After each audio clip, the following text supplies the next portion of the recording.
Hello, kiddos. All right, I'm on my iPad. We are home with a snow day.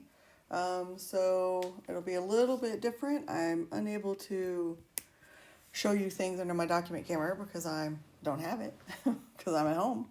All right, so we're in 7.3. And with your 7.3 notes, we need to get into learning about covalent compounds. Now, the good news is that most of this is going to be review. And so since it's review, I will go a little bit fast through some of it. So if you need to pause and slow down, then that's also totally fine. Okay, so first thing, let's get into covalent bonding. Don't forget that this is between a nonmetal and a nonmetal. So two nonmetals. Sorry guys, I'm trying to zoom this. There we go, where you can still see it. All right, so two nonmetals is our covalent bonding, whereas the ionic is a metal and a nonmetal. So in covalent bonds, you need to remember that they are sharing electrons and they will be in a pair. Because remember, from here on out, everything's in a pair. And covalent compounds will either be polar or nonpolar. Okay, so let's do some more definitions. So we're going to define some of our big words for this unit, and the ones I just highlighted in yellow are review, so I am going to go fast. All right, so covalent bond is a chemical bond formed by the sharing of electrons between two atoms. And these atoms are going to be nonmetals, okay? Now, a molecule is a neutral group of atoms that are held together by a covalent bond.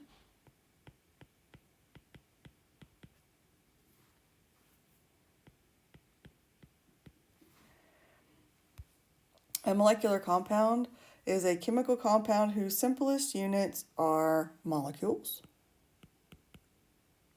Well, I can't spell molecules, that's an E. There we go. All right, that are molecules.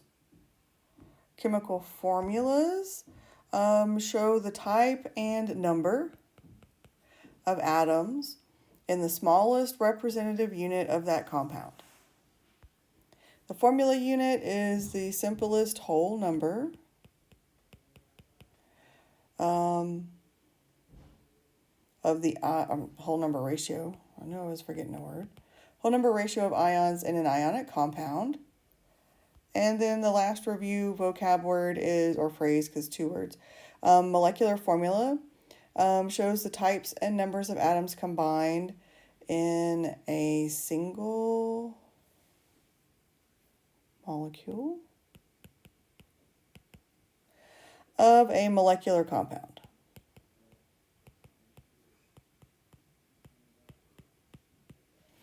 Okay, so that is the review vocabulary. And so what is new to us are these two words, intramolecular forces and intermolecular forces. Okay, so let's talk about those real quick.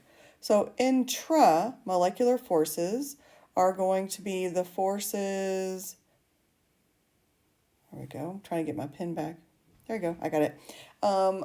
Intramolecular forces occur within a molecule.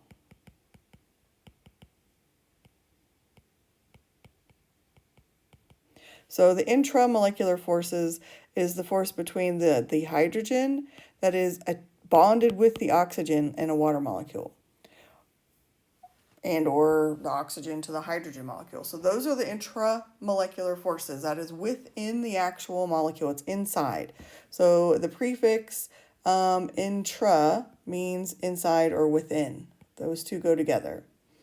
And the other one is called an intermolecular force. And intermolecular forces occur between molecules. And I'm going to add two different molecules. Okay. intramolecular forces are much stronger than intermolecular forces. So intramolecular forces are much, much stronger because those are the ones that are inside that individual molecule. So like I said, we have water on the screen, so it's between hydrogen and oxygen, and they're held together really, really tightly. And so intramolecular forces are much, much, much, much stronger. So the strength of intermolecular forces will affect the properties of covalent compounds, such as melting points, boiling points, and so on and so on and so on. And we'll talk more about that later. All right, so intermolecular forces are not discussed when we talk about ionic compounds or ionic bonding because in an ionic bond or compound, they're not really a molecule. So you have to have something that's covalently bonded together. So all nonmetals in order to have intermolecular forces. Okay, so now this is an old slide from a previous unit. So we talked about how, so if it looks a little bit familiar, we have used this exact slide before. So the red arrows are showing us force of attraction. So that would be, you see in the bottom left-hand corner and the top right-hand corner, we have plus signs. And then in the upper left-hand corner and the bottom right-hand corner, we have an electron, which is negative. So we know positives and negatives attract each other. And we know that 2 positives are going to repel and 2 negatives are going to repel. So when forces of repulsion and the forces of attraction between protons and electrons balance at the precise distance where potential energy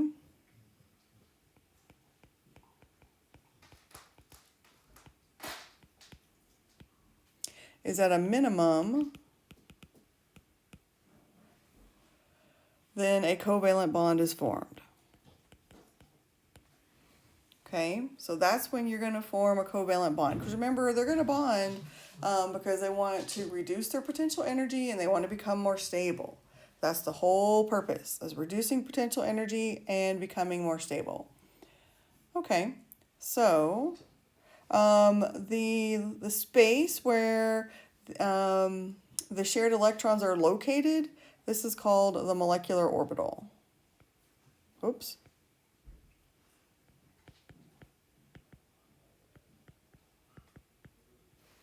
Okay, clean that up. All right. Now, so this is a weird diagram. I know, I'm sorry, they are odd, but this shows up in every textbook. So it's showing you in the upper right-hand side, and for whatever reason, you guys on my iPad, I'm not able to point or use like a laser pointer thing on the PowerPoint. So if you look at the upper right-hand side, you have 2 atoms that are separated. They are not bonded together. And the y-axis represents energy, the potential energy. So they are there. They're not bonded with anybody. It's an atom plus another atom. So they have a relatively high energy, and everybody wants to be at a low energy. Lower energy is better. So if you notice if you look at the pair that's at the very, very, very, very bottom, that's at the bottom of the dip, these 2 atoms got to be at the perfect distance from each other to where they could bond. Now the pair that's over to the left of those, that's up high, where the x-axis is at a 0, they are too close together. And then the pair that's sort of in the middle of the screen, they're just not quite close enough. They're a little bit too far away. So they're going to be very unstable. So the one that's at the very bottom of the dip, that distance represents the perfect distance for those particular atoms in order to form a bond. All right, so let's summarize this in notes because I don't like the fact that I can't point at stuff on this slide, so we can maybe clarify this later if we need to. So let's see, bond length is the distance between 2 bonded atoms at their minimum. Oops, my pin's not working. Here we go. Minimum potential energy. So for the graph, that's going to be the bottom of that little dip or the bottom of the hill or the hole. All right, so bond energy is the energy required to break a chemical bond.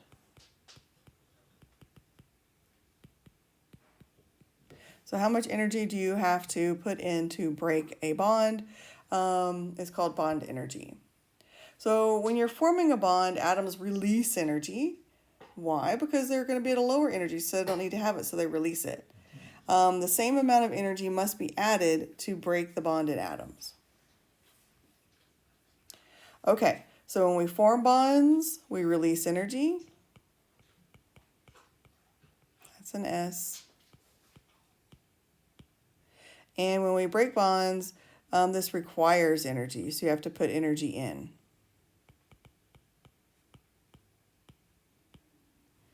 Okay, so let's explain why shorter bonds take more energy to break.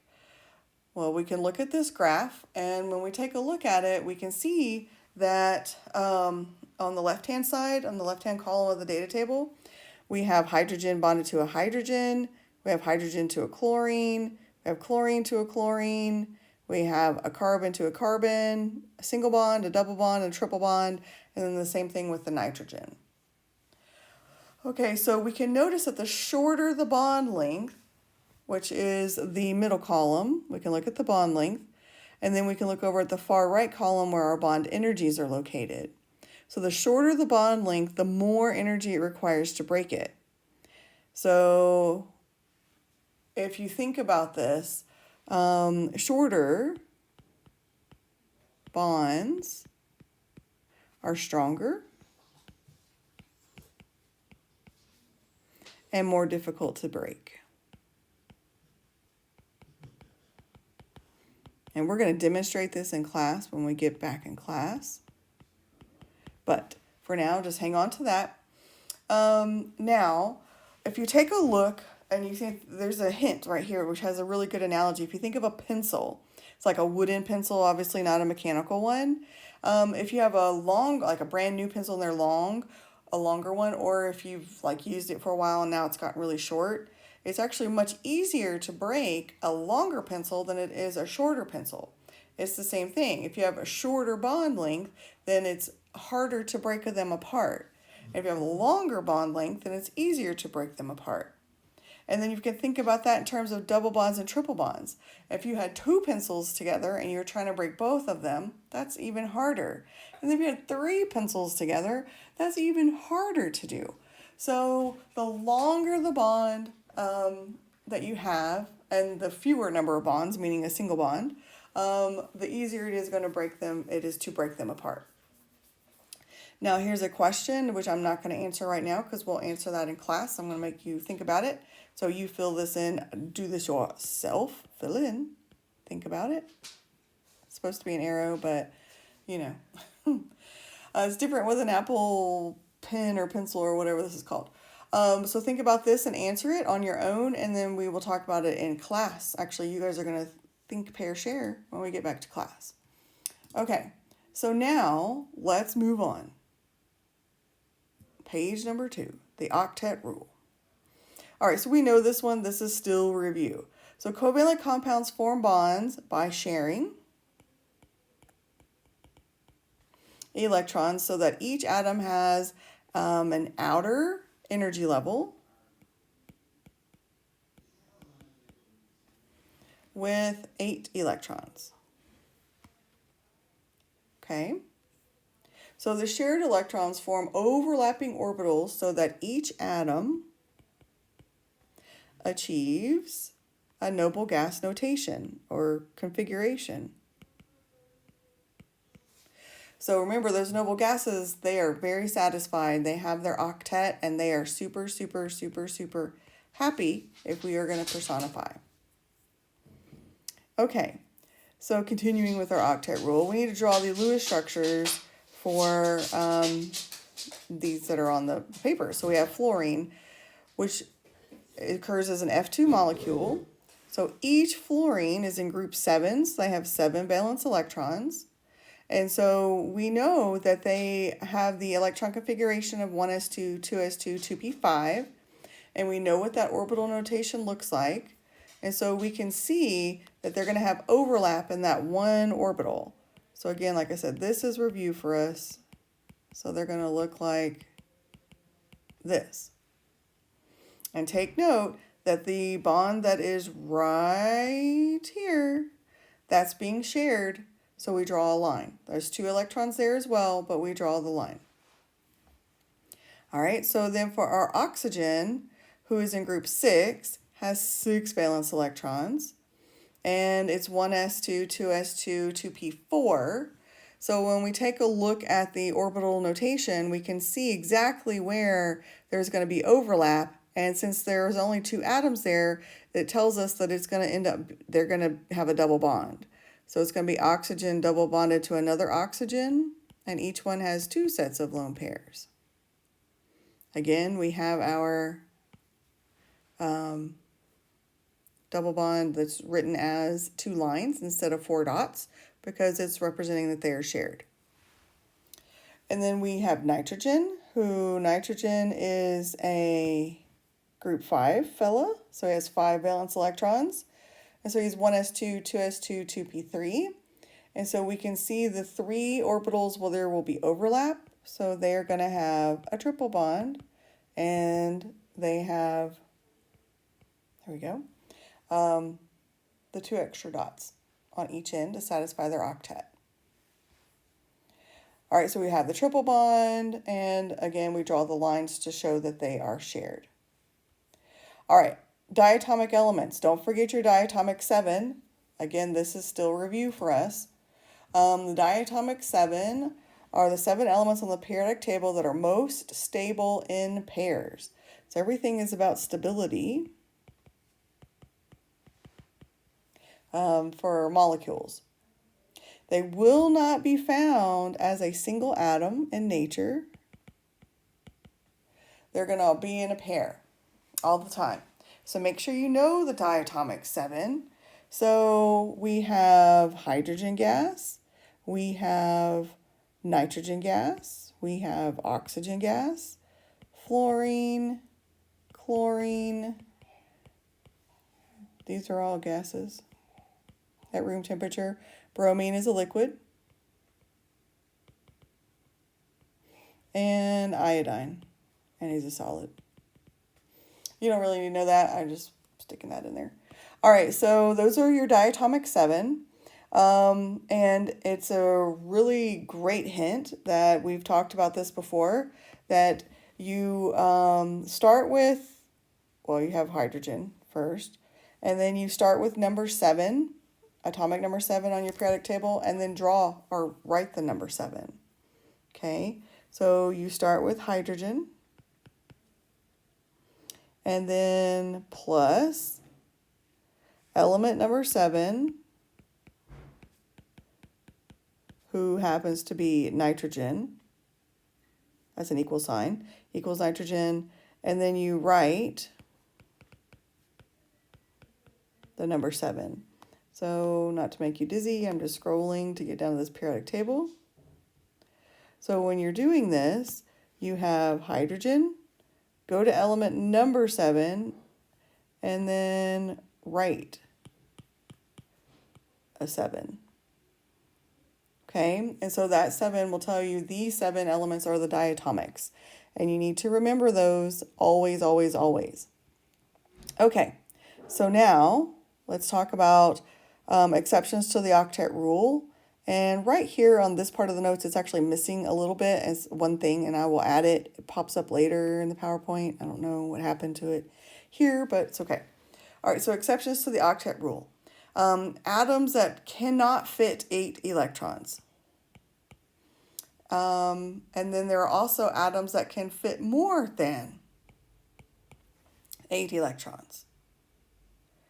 All right, so I'm actually going to use the space where I'm writing right now to go ahead and summarize this real quick, and then I'll fill in the exceptions at the bottom. So atoms that cannot fit 8 electrons, which means they need less than 8, they're going to be hydrogen, beryllium, and boron. Draw a little line.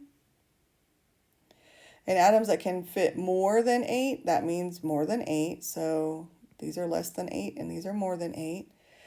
These are going to be any atom whose energy level is greater than or equal to 3. So anybody that's an energy level 3 or greater can fit more than 8. Not that they want to, but they can. They still want 8. They don't want more than 8. They still want those 8. All right, I'll show you that on a periodic table in just a second. Let's fill in our notes. So hydrogen, it has 1 electron in its s orbital. And so it can only form 1 bond. All right, boron has 3 valence electrons and will only form 3 bonds. And then the main group elements in period 3 and below meaning bigger, below on the periodic table, form what we call expanded octets. And the expanded also means, in this case, bigger. Okay, so let's go down to our periodic table for just a second. All right, so to help you remember that rule, let me get rid of this right here. So this is the easiest way I can think of it. Go to group 1, the top element is hydrogen. All right, he wants 2 electrons, which equals 1 bond. Then go to the top in group 2. Remember, from here on out, electrons occur in pairs, right? So I can't add just 1 electron, I can add a pair. So he wants 4 electrons, which equals 2 bonds. That's beryllium. That's missing in this on this slide, a PowerPoint slide, but it's still there. Let's see. I want a different color pen. Ooh, pink is pretty. And B is, so we have 2, 4, 6 electrons, which is 3 pair.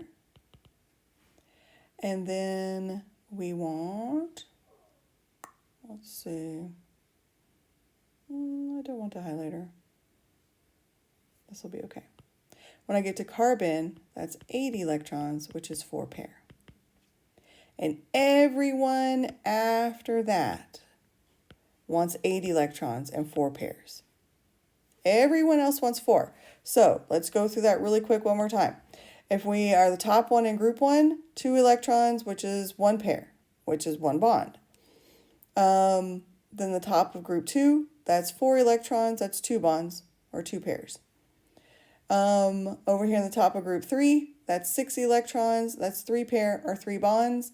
And then once I get to the top of group 4, that's 8 electrons, 4 pair, 4 bonds. Everybody else wants the exact same thing. Now, if I am in energy level 3 or greater, so this starts energy level 3. Energy level 3 or greater, all of these elements can, I'm going to fill in right here, can expand their octet. Why? Because when we entered energy level 3, we added the D sublevel. So the D sublevel has room for 10 extra electrons, and so there's space there. So there's an extra space to put the electrons, but your atom isn't going to want to do that. Your atom's going to want to stick with the 8 valence, but it can technically expand its octet if it needs to. Okay, so back here. Alrighty, so now let's talk about covalent bonding. So don't forget, covalent bonding is nonmetal to nonmetal. So these are the elements that are highlighted right here on this periodic table are the ones that are going to be involved in covalent bonding and drawing all these Lewis structures. So let's take a look at the Lewis structure for CH3I. Who's going to be involved? Nonmetals. Okay, so let's go back to our rules really quick from when we were drawing structures the other day with the polyatomic ions. It's the same rules. The only thing that you don't do is put brackets around it because these aren't ions, because they're neutral. So we need to count up all of our electrons first. So I'm going to come over here on the side. And let's get a lighter color since I'll be writing on the black paper. So I have carbon, which has 4 valence electrons, and only one of those. I have 3 hydrogens that has 1 electron each. And I have iodine, which has 7 valence electrons. It has no charge, so I don't need to add or subtract any electrons. All right, so that's going to be 14 electrons for me to work with. Okay, so that's important for me to know. So now, when I come back over here, I need to pick my central atom. I can go look up those electronegativities if I need to, but I'm really paying attention, and I recognize that I have a carbon. And so the minute I have a carbon, I know carbon's going to go smack dab in the middle. That means, and I only have 1 carbon, so I don't need to worry about putting 2 in the middle. Sorry if you hear that noise, that's my dog. I have 3 hydrogens and 1 iodine to add. It doesn't matter. No one ever told you that the atoms that you are adding to that central atom have to be the same type, because they don't. I have to stick on him with the skeletal structure, 3 hydrogens and 1 iodine. Okay, 3 hydrogens and 1 iodine. Carbon goes in the middle because he always does, and then I attach the other atoms to the central atom. Okay, and so when I did that, let's take inventory of the electrons that we just drew. 2, 4, 6, 8. So I just used up 8 electrons. So of my 14, I just used 8 electrons. So let's do some quick math. That means I have 6 electrons left. Okay, so I'm going to come back over to my drawing, and I'm going to take a look at it. And the hydrogens that are here, they don't need any lone pairs because they only want 2 electrons. Each one of those has a bond, which is 2 electrons touching them. They're totally okay with that. So I'm going to go over here to the hydrogen and my iodine. I meant to say iodine. And he's going to need 2, 3, 4, 5, 6 added to him, because he needs to satisfy his octet. So I had 6, I just used 6, I have 0 left. So I'm going to come back and check my atom. Don't forget to check carbon, 2, 4, 6, 8 around him. He is totally happy with that. All right, so he should look like this when we're done. Now, how many lone pairs does he have? Well, how many pairs of lone electrons that are by themselves? There are 3. Where are they? They're right around the iodine. So they are, come on, get off of there. There we go. 1, 2, 3. So we have 3 pairs, which equals a total of 6 electrons. How many shared pairs? Well, we already highlighted those in green, so there are 4, and that's 8 electrons. And we used 14 electrons, which was great because that's what we started with.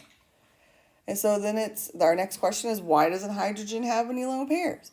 Well, we've answered this question a lot so far in this unit, because hydrogen only needs 2 electrons or 1 bond, because it has only an S sublevel. Doesn't have a P. That's all it has. Okay, so we're moving on. And again, this is a lot of review, so I'm going to just go through it a little bit quicker.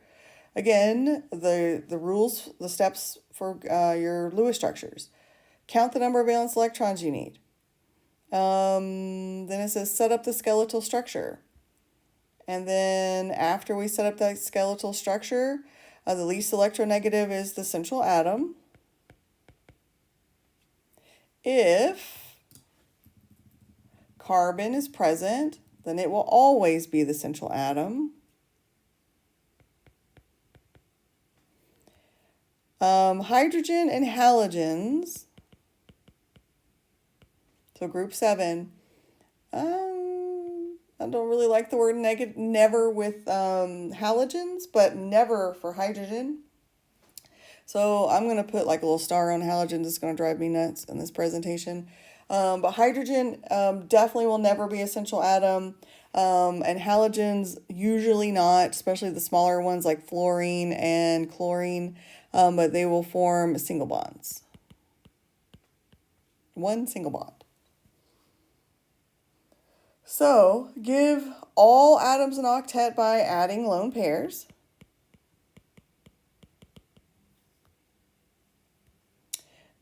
Like we did for the iodine. Check to make sure that all atoms have an octet. The exceptions are going to be hydrogen, also beryllium, even though it's not on the slide, and boron. Count electrons to match the number of electrons required for the compound.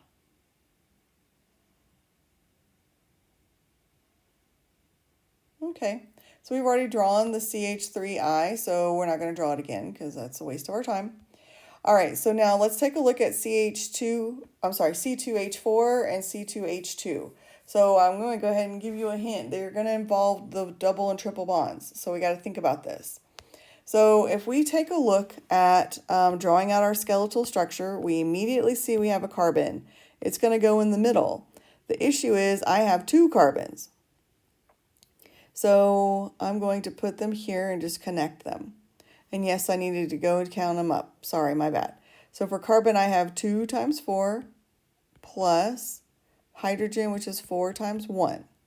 So 2 times 4 is 8, plus the 4 times 1, which is 4, which is 12 electrons.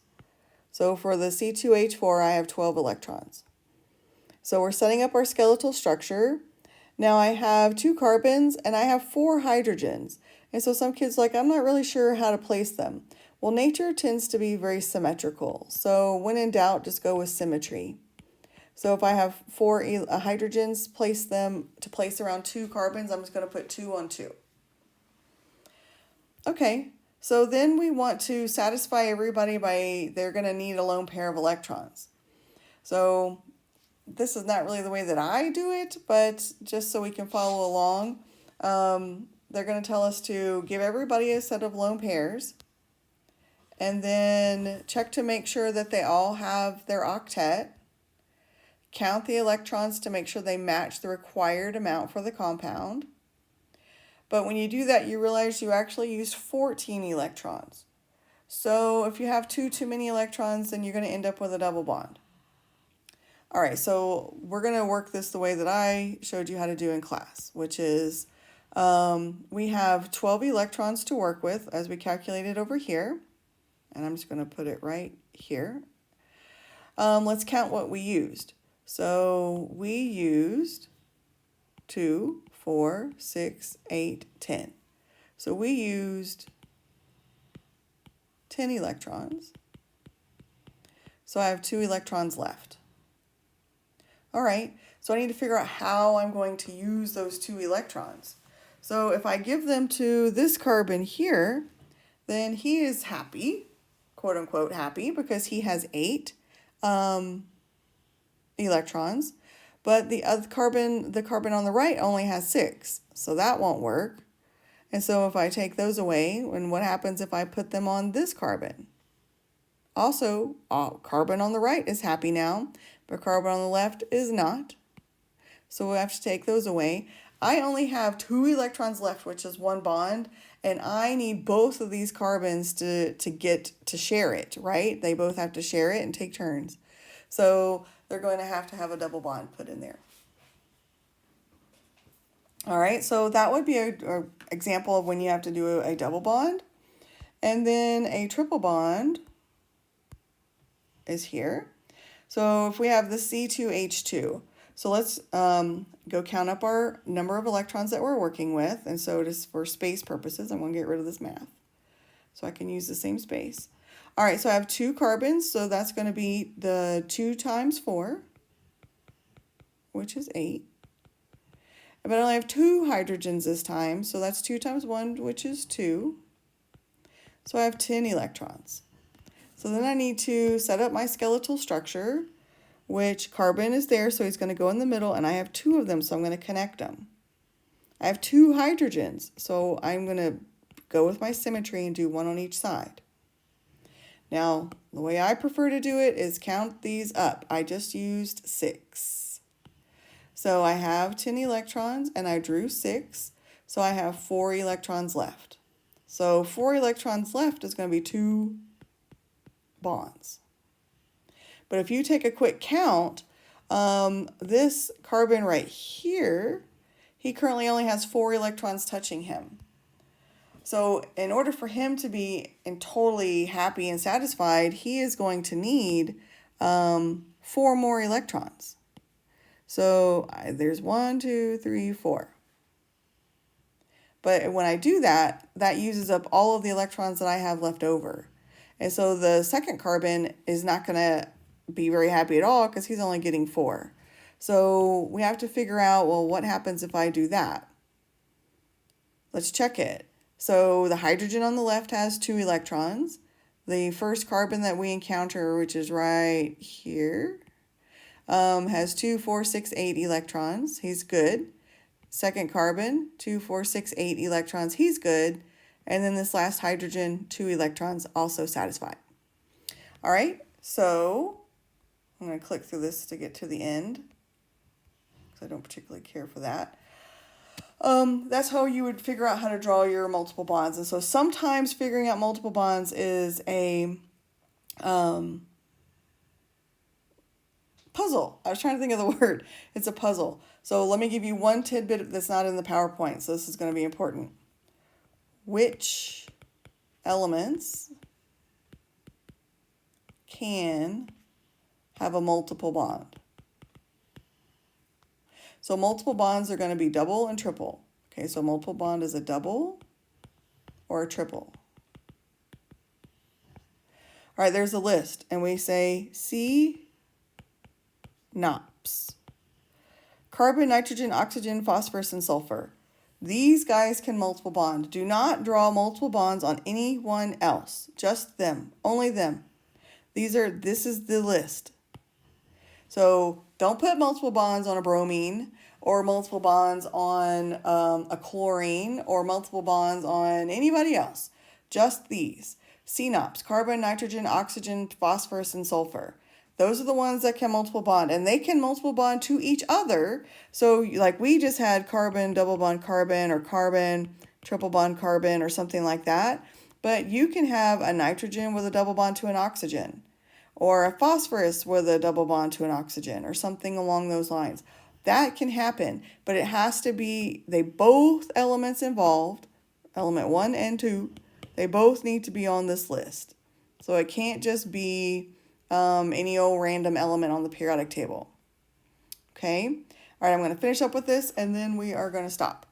All right, so honk, which is pretty funny, the honk rule. So the honk rule is just sort of kind of giving you a guideline. Let me click through it so then I can write. There we go. All right, so for your honk rule, what happens is that hydrogen and your halogens really like to form one bond. So your hydrogen's going to form one bond, and like fluorine's going to form one bond, and then he will have 3 lone pairs. And this is what the honk rule is, what makes them very happy. So this is, they get their cake and they get to eat it too. So some of you, we had this discussion in class, and some of you we did not. But here's the deal. Let's say your favorite cake is red velvet cake, but it's your birthday and your mom makes you a chocolate cake. Well, it's your birthday, you're getting a cake. Cake is okay. You like that, you're happy that you got a cake, your mom made you a chocolate one, it's great. Is it what you really, really, really, really wanted? No, but you're still happy that you got a cake for your birthday. So how that relates is the fact that you got a cake, that's your octet rule. So the octet rule wins out first. And then if you get your cake and it's the exact kind that you want and you're super, super, super, super happy, that's how this works out. That's how the honk rule is. This is what makes them so just perfectly happy. All right, so hydrogen can only have one bond. It can't do anything else. Halogens only want one bond. They can technically take on a couple of the bigger ones can do more stuff, but usually not. they're not one of the CNOPs, but there are some weird exceptions to that rule. All right, so for oxygen, if you think about what his Lewis dot diagram looks like, all right, he looks like this. 2 bonds. Or if he decides to do a double bond, he's going to look like that. Nitrogen, if you think about what he looks like, and his Lewis dot, he looks like this, right? So he can make 3 single bonds, or he can make a single bond and a double, or a triple bond. And then carbon, he looks like that. So he can make 4 bonds. He can make a double and 2 singles. He can make a triple and a single. All right, so this is their honk rule. Honk rule is what makes them so happy. All right, so what that tells you is that carbon does not like to have a lone pair of electrons on him. Will he take it? Yes, because he wants his octet. But is he going to like it? Not so much. He's not going to be happy with that. And if you look at this one, nitrogen, he likes to have 3 bonds and 1 set of lone pairs. Okay, that's what makes him the most happy. Now, will he take 2 lone pairs and 2 bonds? Yes, because it gives him 8. But that's not what he really wants. Same with oxygen. Oxygen can have 1 single bond and 3 sets of lone pairs. That doesn't make them happy, but he does get his 8 octet, so that's, he'll deal with that. All right, so that's the honk rule. Again, what we're doing right here is going over the steps for the Lewis structure. We're not going to do that again because we've already done it. But I want you to work on drawing these. So this is what I want you to have done before you come to class, is draw these. Also answer that question up previously, I think at the end of page 1. And that is it. I will talk about resonance in class. All right, bye guys.